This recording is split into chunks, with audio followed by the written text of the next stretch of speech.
በሌላ በኩል ከደመና የሰወረው ነገር አይታወቅም። እመቤታችን የደረሰችበት ምስጢር አይታወቅም።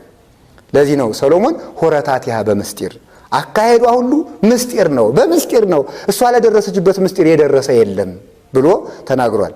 ደመና ለተጠሙት ውሃን ይሰጣል፣ በጎ ውሃን። እመቤታችን ደግሞ ለተጠሙት ነፍሳት ዝናበ ሕይወት ማየ ሕይወት ክርስቶስን ስለወለደች የደመና አይነቶች ሁለት ናቸው፣ ደረቅ ደመና፣ እርጥብ ደመና።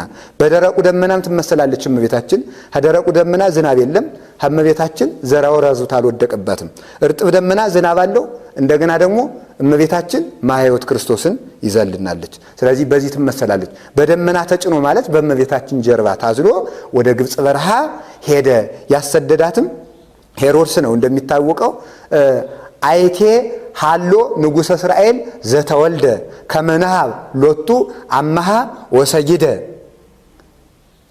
እንዘይብሉ ሰብአ ሰገል ሰሚኦ ገሃደ ሄሮድስ አሚሃ በቅናተ እሳት ነደ ይላል።